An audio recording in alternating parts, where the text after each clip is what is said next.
अविनाश तलोटी मेरा भोला बाबा भंडारी प्रीत लगी तो ते गहरी कांवड़िए नाचे डीजे पे फुल बेस में बाजे लहरी कांवड़िए नाचे डीजे पे फुल बेस में बाजे लहरी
अविनाश तलोटी मेरा भोला बाबा भंडारी प्रीत लगी तो ते गहरी कांवड़िए नाचे डीजे पे फुल बेस में बाजे लहरी कांवड़िए नाचे डीजे पे फुल बेस में बाजे लहरी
कर्पूरगौरं करुणावतारं संसारसारं भुजगेन्द्रहारं सदा वसन्तं हृदयारविन्दे भवं भवानी सहितं नमामि सदा वसन्तं हृदयारविन्दे भवं भवानी सहितं नमामि हर हर शम्भो शम्भो शम्भो शिव महादेव शम्भो शम्भो शिव महादेव हर शम्भो शम्भो शिव महादेव शम्भो शम्भो शिव महादेव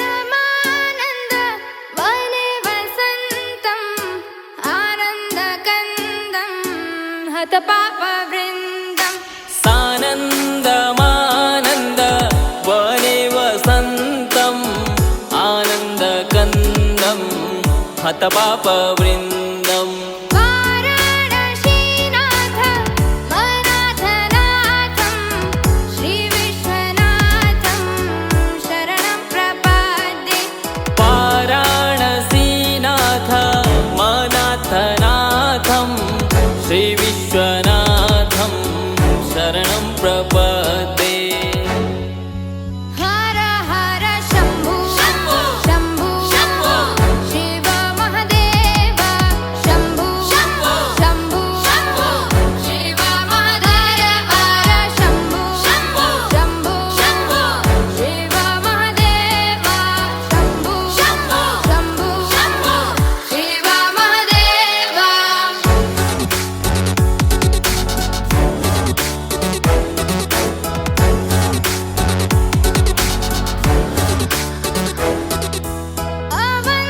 अवन्तिकायां विहितावतारं मुक्तिप्रदानाय च सज्जनानाम् अवन्तिकायां विहितावतारं मुक्तिप्रदानाय च सज्जनानाम् अकालमृत्यो परिरक्षणार्थं वन्दे महाकाल महासुरेशम् अकालमृत्यो परिरक्षणार्थं वन्दे महाकाल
नकाराय नमः शिवाय हर हर शम्भु शम्भु शिव महादेव शम्भु शम्भु शिव महादेव हर शम्भु शम्भु शिव महादेव शम्भु शम्भु शिव महादेव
जय हो शंकरा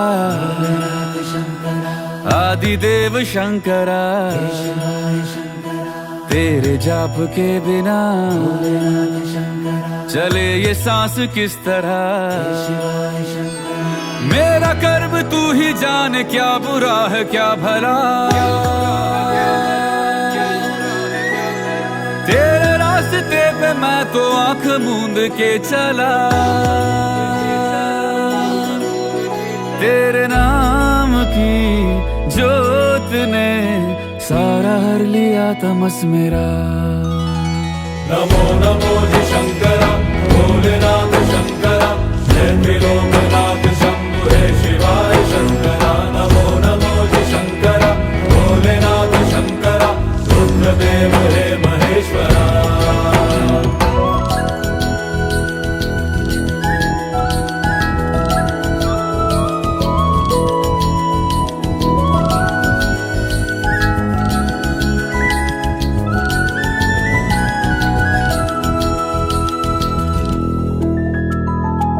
सृष्टि के जन्म से भी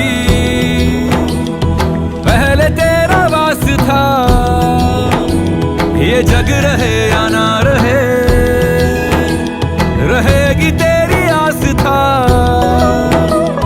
क्या समय क्या प्रलय, दोनों में तेरी महानता, महानता, महानता। सीपियों की ओट में मोतियां हो जिस तरह, मेरे मन में शंकर तू बसा है उस तरह। मुझे भरम था जो है मेरा था कभी नहीं मेरा। अर्थ क्या निरर्थ क्या जो भी है सभी तेरा। तेरे सामने है झुका मेरे सर पे हाथ रख तेरा। नमो नमो जी शंकरा भोलेनाथ शंकरा, जय त्रिलोकनाथ शंभु हे शिवाय शंकरा। नमो नमो जी शंकरा भोलेनाथ शंकरा, रुद्रदेव हे महेश्वरा।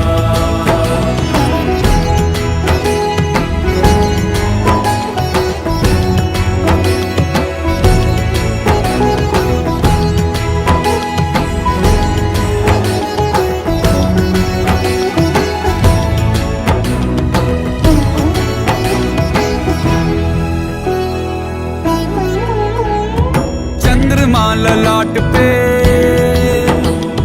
भस्म है भुजाओं में, वस्त्र बाघ छाल का है खड़ा पाँव में। प्यास क्या हो तुझे, गंगा है तेरी जटाओं में, जटाओं में, जटाओं में। दूसरों के वास्ते